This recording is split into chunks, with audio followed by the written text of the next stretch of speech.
Many of these demolitions in Lagos could have been avoided, and I'm not just talking about the ones caused by the use of substandard building materials, but the one caused by the negligence of some vital things by the developer. Client was going to buy a property recently, and we recommended 5 properties just because we know many of these properties have issues. We inspected all the properties, the client showed interest in them all, and we started conducting search on them one after the other.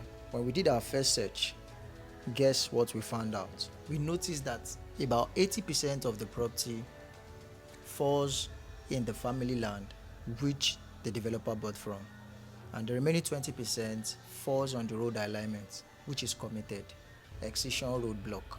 You can see the property marked red, showing that it is coming outside of the family land a little bit into the road alignment, which is about 3 meters, approximately 10 feet into the road alignment. But what would the government do? Moved on to the next property, and just when our due diligence team was about to conduct another thorough search on the second option, I found out that one of the properties in that same estate was recently sold by one of the top brokers in the industry. That gave me a kind of relief, and I was like, well, this should be okay.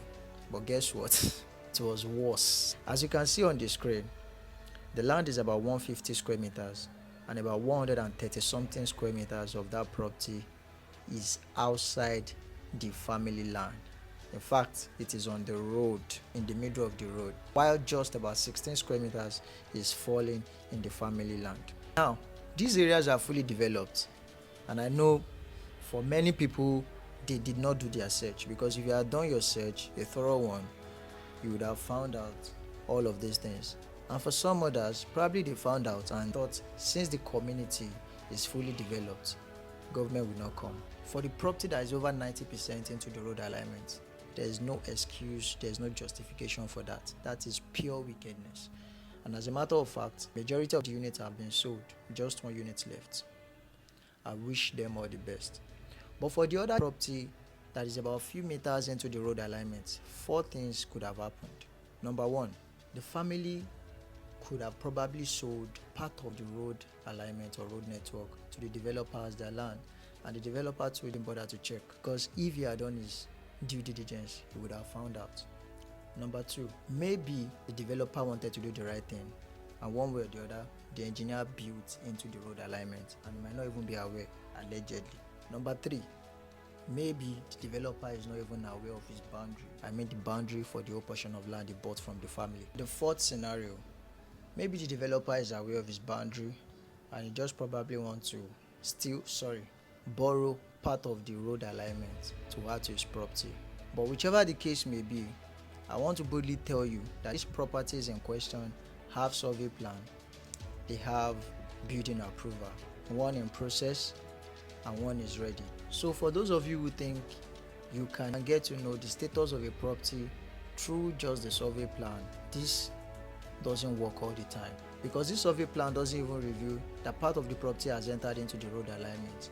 So if you are charting such property with the survey plan that you were given, then you'll be making a big mistake. You won't get the right results. When Mr. A buys such property and the government comes tomorrow to demolish part or whole of the property, he would say real estate investment in Lagos is not safe, or there is no house that you buy in Lagos that will not be demolished or that the government will not take from you. And I will not blame him. You know why? Because he must have been told that the property has a good title and it has a building approval, which is true. These properties in question have registered survey plan, they have good titles, they have building approval, and yet the search still revealed that some of them were into the road alignments. So you see where the problem is now. Many a times we think the property is 100% okay by the documents provided. Victims of many of these demolitions always say that they had the right documents, but they didn't do what we call thorough search. There's a required setback between your property and government facilities or utilities. Let's take, for example, Access Road is 9 meters. The other property was about 3 meters into the road already, meaning no setback. Lagoon is about 50 meters. Ocean or sea is about 150 meters. So be careful with all the lagoon view, the ocean view, the water view you are buying. How many meters is the setback? There are some properties that do not meet the required setback to the water bodies. A property close to Lagos Lagoon will be marketed by some real estate brokers saying this is a lagoon view property. Stop blaming the government for your inactions and your developers' actions and your vendors' actions.